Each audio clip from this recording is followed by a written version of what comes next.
Good afternoon, everybody. Thank you, Solvent Extraction SCA, for giving me this opportunity. And I am carrying on the slot of Dronacharya Sri Dorabmisri ji. Generally, he speaks the last, and today I am speaking in the last. Yeah. And whenever I speak in the conference, I generally have the fear that people will leave. So when Dorab sir was speaking, there were 420 people, and now again there are 420 people. So that way I am more comfortable. So if you look at the markets, next slide, please. I would like to speak a bit about the crude and economy because I think in palm oil it is well covered, while I will also talk about the palm oil chart in the end. From September to January, the crude oil prices were trading, the Brent crude prices were trading around $65 per barrel. And we have seen the first fall of happening because of the OPEC plus countries coming into picture. Because 4 years back, US was producing 6.5 million barrels per day, and today they are producing 13.2 million barrels per day. So Saudi and Russia were producing then and now around 10 million barrels per day. So main fear is that their market share has been taken away. So Saudi and Russia came into picture and they wanted to regain the market share. And so they said they are not going to cut the production going into the month of March, April, May, June. It was the strategy was correct, but it bombed in terms of timing because they underestimated the demand loss from the COVID crisis. So that has resulted into WTI crude opening below 35 and Brent crude opening around $35 on one fine day. And then subsequently, the demand loss has resulted into huge stocks, and we have seen like never before. The prices are lower than 18th century, and then we have the demand destruction has led to negative prices. The May futures WTI crude oil prices closed and settled negatively. And similarly, we had the same impact following on BMD CPO futures, PFAD, and Sterane. Most of our markets have fallen by 20%, whereas crude oil has fallen significantly higher. Next slide, please. So if you look at the demand, the estimated demand for 2020 is 10% down from 99.99 million barrels per day to 90.72 million barrels per day. Like in the history, we have never seen 10% drawdown in the demand.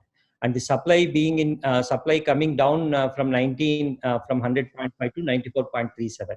So with the supply of 94.37 and demand of 90.72, we are having an excess of 3.65 million barrels per day, which is kind of building into the inventory.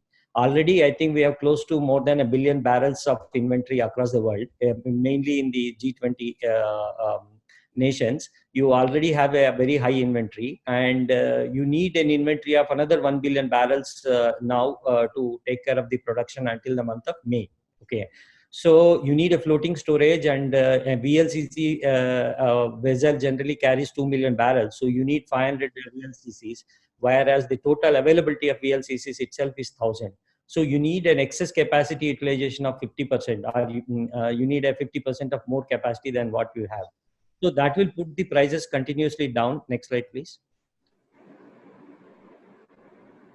That will put the prices continuously down. While in the chart, we are showing that the market will bottom out around 6-7 and then go up to 30. We need to see the contango in the market not because of the expected demand, but because of the higher storage cost.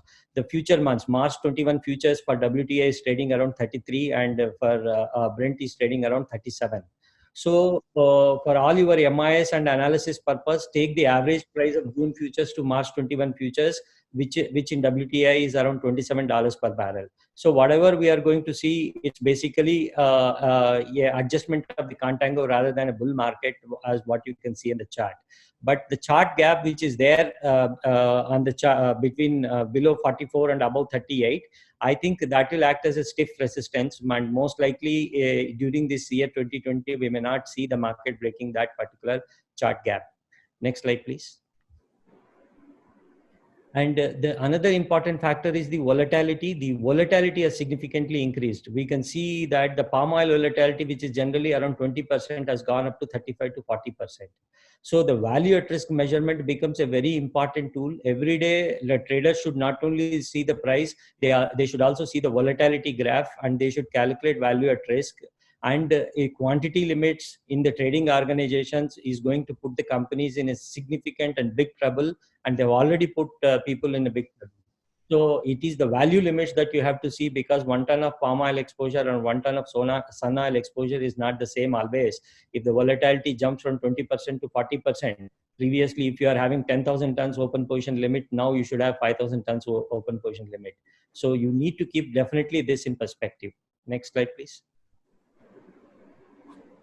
In terms of the global economy, what I would say is 2019 global economy is around $90 trillion, and out of $90 trillion, we are going to see 3% drawdown in terms of the GDP this year. So, 3%, even in 2009, the world economy has degrown only by minus 0.07%. It was very flattish because the phenomenon of the crisis was more in US and Europe as compared to the across the world.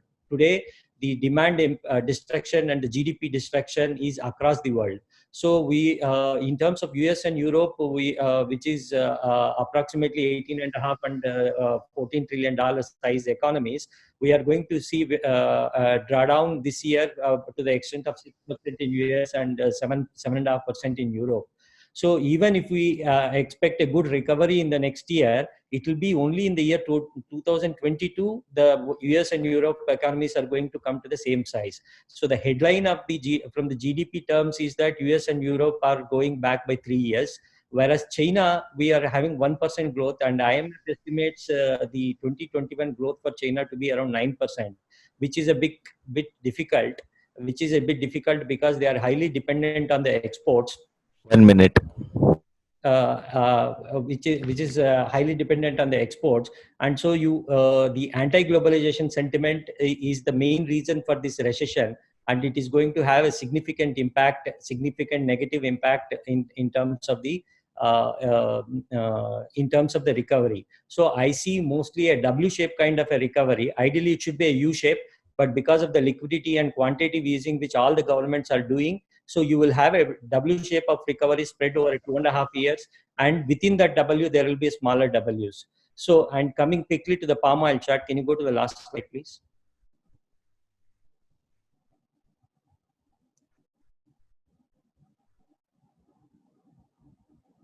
Last slide. Yeah, I had a lot of data to share, but because of the time constraint,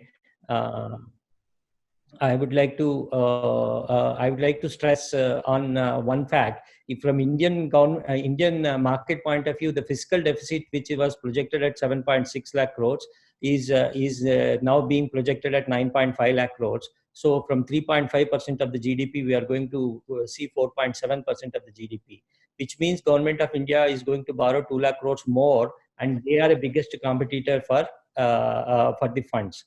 So can you please go to the last slide? In terms of the palm oil chart, okay, yeah, this is the dollar index chart. Rupee dollar, we are looking at a mostly appreciation, because your current account deficit this year is expected to fall to minus $29 billion, whereas the fiscal deficit is supporting depreciation, but mostly we are looking at this one. And in terms of the palm oil, next slide, please. Your production, the rainfall was not very good in the year 2019. So with its 8-9 months impact, we are going to see some drawdown, and we are seeing the Malaysian production to be around 18.78 million tons, and Indonesia stocks almost going to 5.79 million tons by end December, and Malaysian stocks to be around 2.37. So I think at least until August to September, Malaysian stocks may be below 2 million tons, which will give some short-term support to the market. Next slide, please. This is the stocks versus prices. As you can see, Malaysia and Indonesia stocks, we can see are going to reach the highest as we go into OND of this particular year. So you can imagine how the price will come into picture. Next slide, please. On the chart, basically, the bull market ideally would have went up in a 5-wave structure, but we can see here where I have pointed out double X in terms of pink. Basically, the bull market has risen in terms of a 3-wave structure.